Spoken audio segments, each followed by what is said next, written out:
All right, mabuhay everyone, and welcome to our first synchronous session for the midterm period. So if you remember, the last time that we had covered for the prelims was about uh, the safety management system. So for the first topic that we need to cover for midterms, we shall talk about the airside operations. So before that, I'd like you to have the objectives for this particular session. So at the end of our topic coverage, each of you will be able to underside the operation on airside of an airport to discover the role of an airport manager in managing the airside of the terminal and to understand the role of the aviation authorities in airside inspection process. So to begin with, I'd like us to have a definition of the airside. So, as we have defined it earlier during prelims, the airside is the area where aircraft boarding gates, airline operations, and retails are located. So normally, yung mga airport operations personnel natin are usually charged by top management with ensuring compliance with all the applicable safety regulations, whether it's state, it's local, or national regulations. Now, commonly at large, itong mga commercial service airports natin, uh, the personnels are typically the ones who oversee and enforce the safety regulations. Now, also overlapping with their efforts are additional personnel such as yung mga authorities like the police, the unarmed security, which are like contracted or assigned by the airport itself. As the airport size parang lessens or lumiliit, uh, the fewer law enforcement agency or security personnel are required to be on the airfield. But regardless nung kung ano yung size ng airport or the organizational structure that uh, the airport is following, it's still the airport manager who is responsible for the airport safety of that area. Now, mainly general aviation airports, of course, they try to achieve excellent SMS or safety management system because whenever they have that level, uh, whenever they get parang whenever they meet that standard, whether you're commercial service airport or general aviation, you will get a benefit, not just for your airport itself, but also for the tenants that you have inside the terminal. Such as, number one is yung reduction natin ng insurance cost. If we are known to be on the top like quartile of the airports who ensure safety, mas mababa yung i-charge sa ating insurance premium. And of course, even without the motivation of reduced insurance, uh, many tenants, of course, those concessionaires na nasa loob, are attracted to airports that voluntarily submit or adhere to certain safety policies and procedures. Okay. Now let's talk about uh, the airport manager. So titles for this position vary greatly. So they include airport operations manager, the AOM duty, airport duty officer, airport agent, airport safety manager, airport safety officer, or the operations officer. Airports that like have yung parang formal operations department designate an employee to be responsible for the overall operations at the airport. Now, yung mga binanggit natin kanina, normally, those are the people charged by the airport manager to maintain, or perhaps act as the airport manager in the absence of the boss. Now, in this particular topic, or in this particular topic coverage, yung airport operations manager is the most common title used to refer to the ones who oversee the total operations. Yung mga large airport natin may have several airport operations manager on duty, and of course, kahit madami sila, they would have several assistants. So each of the airport operations manager is like assigned to a specific function, especially if it's an international airport. Meron silang sarili-sariling functions such as yung sa airside operations, those in landside operations, even the terminal operations, yung ramp control natin, the emergency management, or even they somehow man the communication center. So they act as a supervisor parang in the communication center. So also yung airport manager natin can be somehow be recognized as someone who is qualified to be an airport safety inspector. So, yun. And itong mga airport operations manager natin, normally they have rotational shifts, of course, because the operations in the airport, particularly in international ones, is 24/7. So they rotate shifts. Even though they work in shifts, sometimes kapag emergency, they may be called back to like the airport para mag-participate in such urgent activities. Halimbawa, in the western countries, kapag nagkaroon ng snow and nagkaroon ng blizzard like that, they may be called to like participate and aid in snow removal operations or major emergencies. Itong mga airport operations manager natin are like before they get that title or before they move up to that certain ladder, they must have a significant amount of experience in the airport operations community. And of course, since this is a top management level in the airport, they would need to have like excellent communication skills, and of course, becoming a manager, kailangan nilang mag-come up with quality decision makings. Itong mga airport operations manager, sabi ko kanina, they act as the airport manager in the absence or during the time na inassign sa kanila yung position. They are considered as the extension of the airport manager. Of course, because they have that designation, they must also reflect the values, yung roles, and the understanding of the mission of the airport as it is understood by the airport manager. So part of their duties also, kung wala si airport manager, is to resolve conflicts, to resolve disputes between airport stakeholders, including yung mga aircraft natin, air carriers, the tenants, the concessionaires, or even as those contractors, yung mga kahit simple na nagre-repair lang ng ating mga pavement. Ito ring mga AOM natin or Airport Operations Manager monitor the weather, they mobilize the removal of parang yung mga yung parang sa snow, yung mga anything that blocks the the runway. Ayan. Any removal plan when appropriate, ginagawa nila. They also could be resolve. They could resolve also yung mga security issues. They could be the incident commander. Pa ba? And of course, they represent the airport manager at all times. So next, let's define what air carrier is. So normally, when we say air carrier, we automatically associate it with the fleet. So yung aircraft fleet.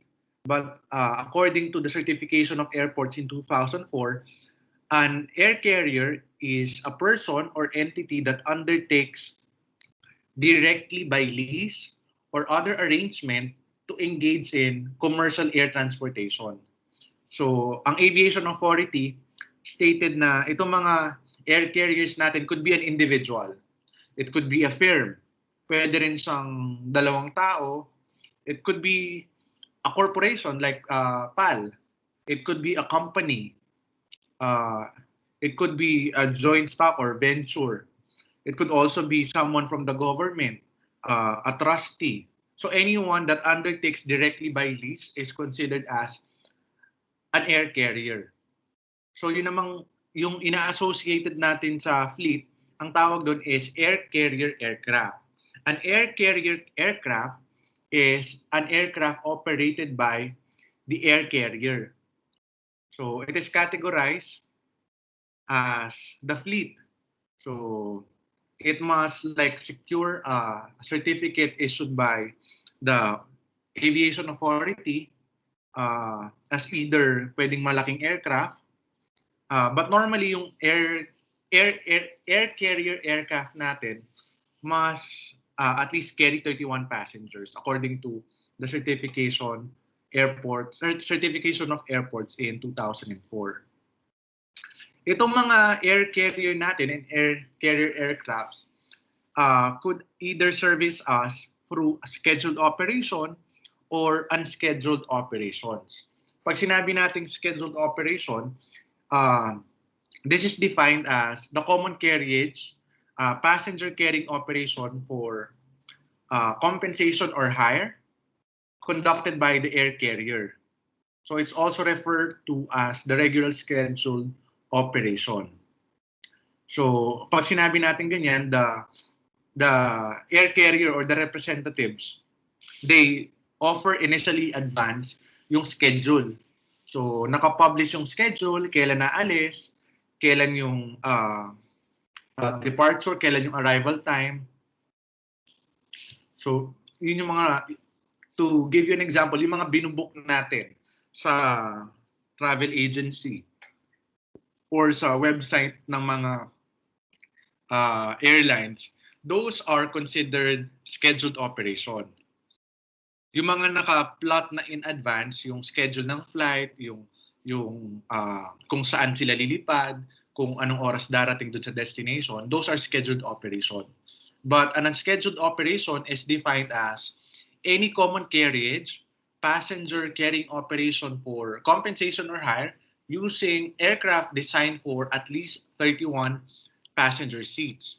This is conducted by an air carrier for which yung departure time, yung location, yung arrival are negotiated. So yung nagde-determine yan is yung result ng negotiation between the customer as well as the air carrier representative. So this would also include yung mga charter. So kapag sinabi kasing unscheduled, it does not meet the requirements like publishing the schedule, publishing the departure time, the departure location, arrival time, etc. So yun yung pinagkaiba ni scheduled at saka ni unscheduled. Pag scheduled, the details are published. These are available to public. But when we say unscheduled, the details are negotiated. So based on the agreement of the two parties, yun yung magiging result or yung magiging parang final details of the flight. So next, let's talk about the classes of airport. We have 4 classes. Okay? Yung classes of airport are determined or distinguished by the type of the airplane or like the fleet. The fleet operations were the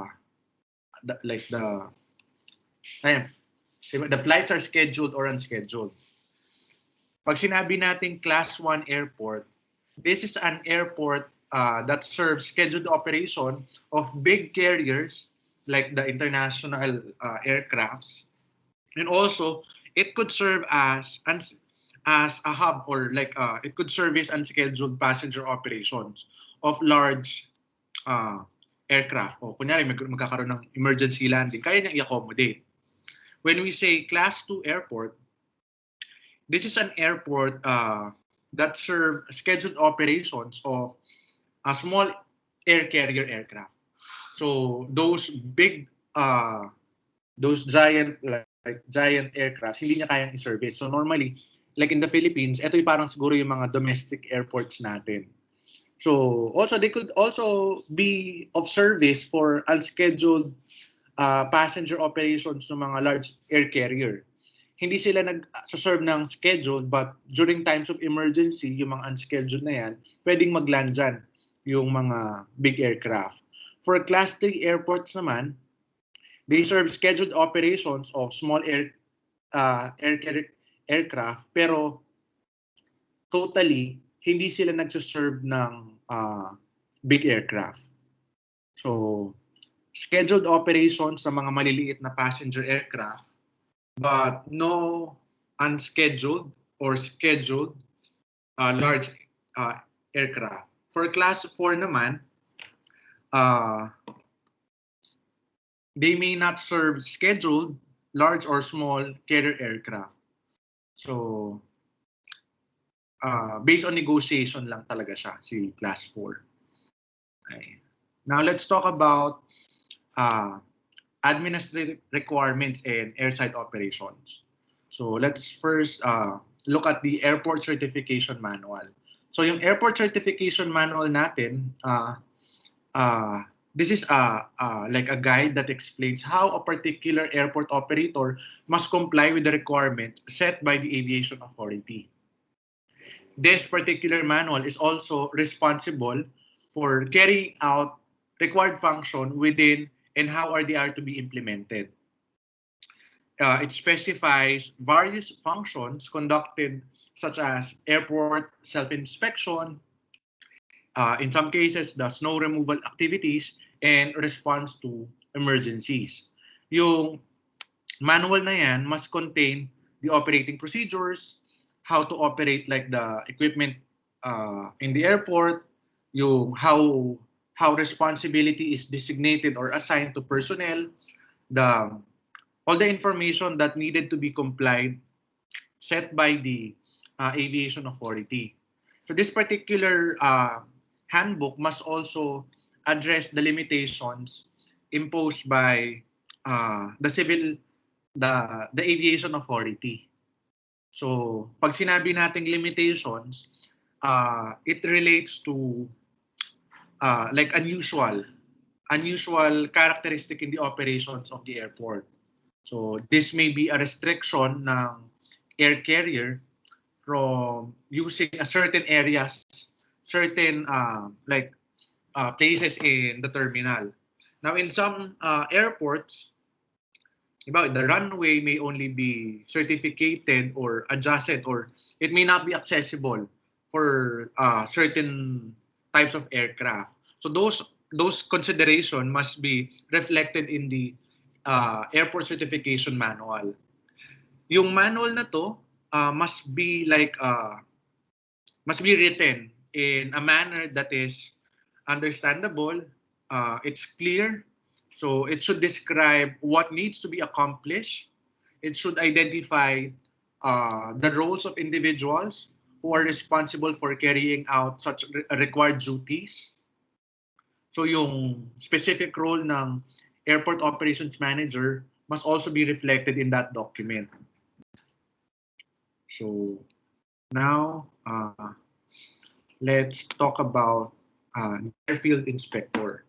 So, airfield inspector, part of their role is to ensure that takeoff and landing surfaces along with the surrounding airspace within the airside are maintained and can be considered as a safe environment for all aircraft operations. So this is a very critical component of airport safety. So you must be able to train and update your people who would man this area. So any individual na in charge dito has the responsibility or has the burden of being trained every 12 months. So they should be familiarized with the airport signs, the making light systems, the operations in the movement area, how they should be communicating with the air control, the traffic, if the tower is not available for communication, they must have an access to it para hindi nagkakaroon ng jamming up with the communication in terms of landing and take off. So And next is the Federal Aviation Authority airside inspection process. So this process is uh, carried out by the Airport Certification Safety Inspector. So basically, what they do is that they inspect the airport to ensure that it complies with the requirement of FAA amendments.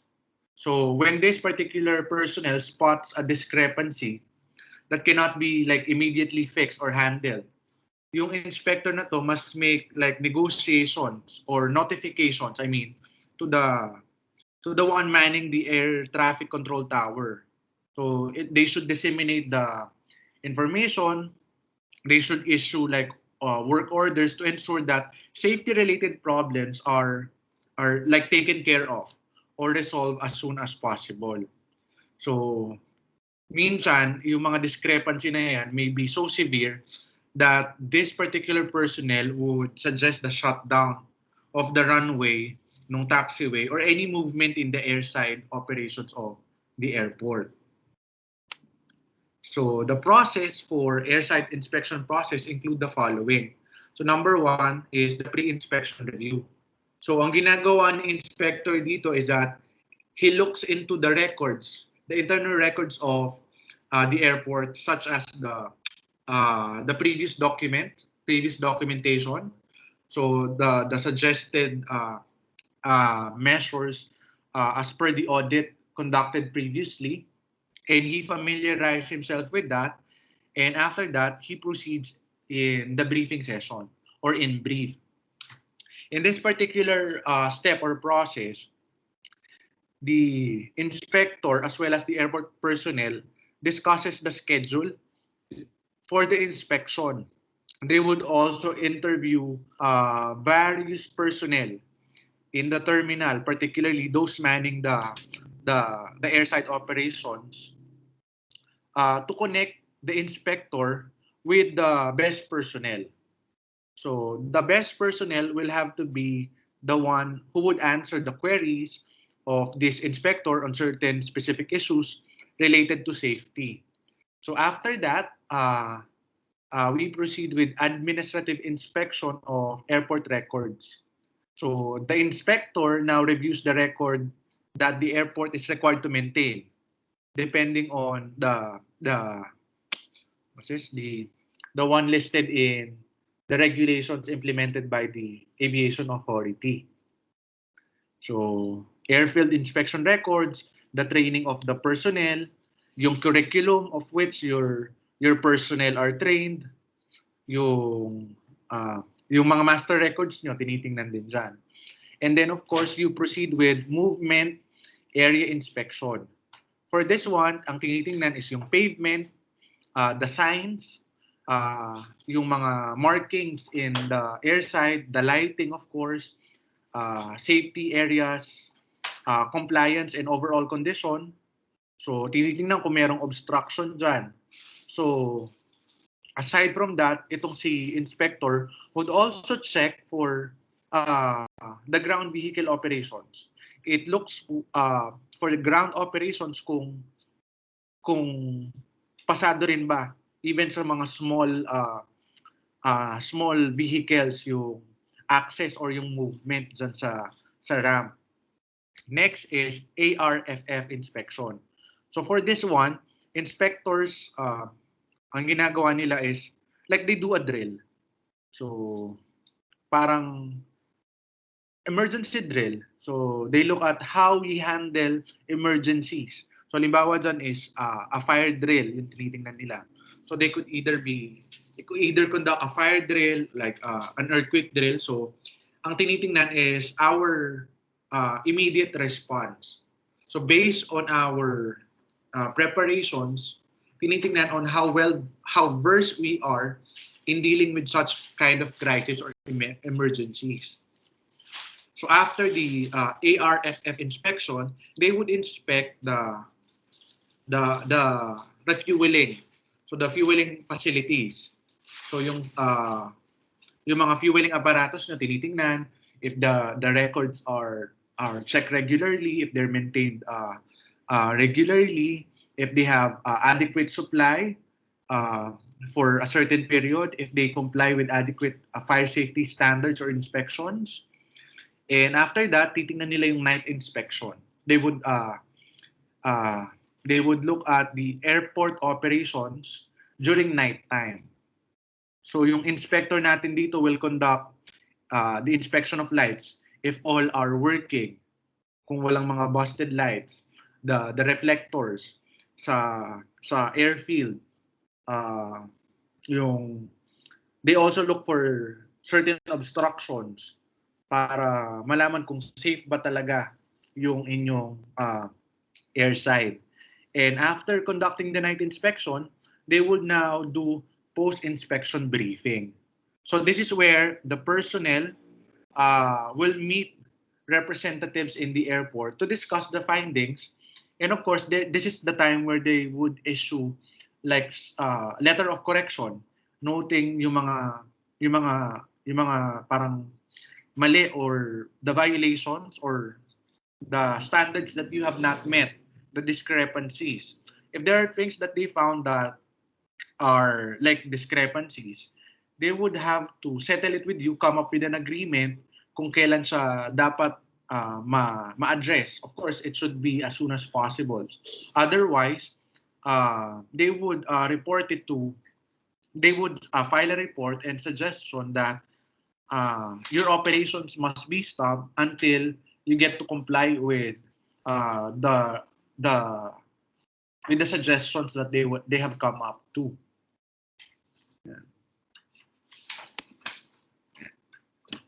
There are four different types of self-inspection program. So meron tayong regularly scheduled inspection, meron tayong continuous uh, surveillance inspection, we have periodic condition inspection, and we have special inspection. Pag sinabi nating regularly scheduled inspection, there are certain dates. So these are set by us kung kailan tayo bibisitahin. The regular inspection, sometimes it could be as frequent as daily. So this is conducted at least once prior kapag merong lumipad. So titingnan na natin kagad if we have like discrepancies in our operations. Pag sinabing continuous surveillance operation, this is conducted at any time. Or anyone trained in the airport inspection is available. Pag sinabing periodic, regular intervals. So it could be every Tuesday, could either be weekly depending on your schedule, kung ano yung sinet nyo. While the special inspection, it occurs anytime. So it's like an announced audit. So kapag merong mga special events like meteorological events, the spotting, kapag merong mga halimbawa naligaw na wildlife in your movement area, kapag merong mga incident that you have to remove such debris, kapag merong mga like in the case of western countries, snow removal, pwedeng ganun siya. So what do we look for when we inspect the airside? So we look at the pavement areas. Of course, the pavement area is a vital component of safety. So yung inspector would verify if the area has like it's safe. It has area that would allow the water to drain kapag umulan. It does not interfere with the landing gears. Tinitingnan din dyan kung merong mga holes, kung merong mga crevices that would possibly hinder or hamper the operations. Next is that they look for safety areas. The runways, the taxiways are considered safety areas. After that, they look for signs, the marking, the lighting. So they ensure that the correct color and that these correct colors are not deteriorating. So they should be clearly visible para maiwasan yung any problems in terms of the landing and the takeoff of the aircraft during nighttime. Okay, next is that they look for your navigation aids. So, yung mga navigation aids are typically owned by the aviation authority. So, uh, even they're owned by the airport authorities, you have the burden to self-inspect. So if these are like in proper, they are in place, or they serve their purpose, or hindi sila, ang tawag dito, hindi sila like nakakasagabal, or they function really well. They would also look for obstruction. So construction underway, uh, anything that should not be part of the, or anything that would hinder the smooth takeoff and landing, tinitingnan din nila. The fueling operations, the ARFF, uh, snow and ice, kung nasa sa West countries kayo, construction, if there are anything that you need to rehabilitate, public protection, and even wildlife. And yung wildlife hazard management nyo, tinitingnan din nila. Next is uh, periodic condition inspection. So this includes items with standard scheduled self-evaluation. Checking also includes aircraft landing gear and tire marking removal. And this may be conducted annually, but sometimes for safety issues, they conduct it every 3 to 6 months. So yung frequency naman nito is determined by the ones who maintain your pavement system. So they would suggest when your maintenance should be done. So depending on the gravity or yung condition ng mga pavement nyo, doon sila magbe-base kung it should be done every 3 to 6 months or it should be done frequently. So, yun. For fuel farm, ano ba yung tinitingnan natin dyan? They look for the condition of your fuel tank. So, again, fuel farm is used for the storage of oil, the gas, and other chemicals. This particular facility in the airside could either be above ground or below ground.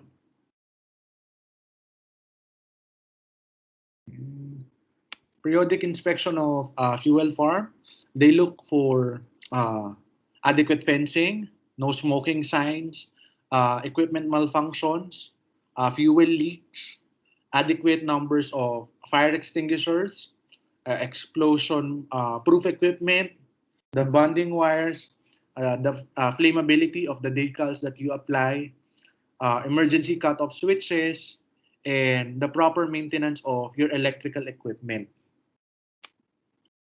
Okay, next is airport condition reporting. So when the inspectors audit report records, they do not expect to find a perfect airport. Of course, they do not look for perfection. They desire to see that you maintain a high standard, that a discrepancy, kung meron man discrepancy, sobrang liit lang. So, airport operators or airport managers have the responsibility to notify all stakeholders for unsafe conditions. As this is also part of the compliance ng requirements specified in the airport certification manual. So yung responsibility na to must be directed towards the airport maintenance or the staff that are responsible for taking care or for fixing such identified discrepancies or problems. So that's the end of our topic. For any questions, you may use our chat box. And I will try to answer you via chat also. Again, thank you and mabuhay.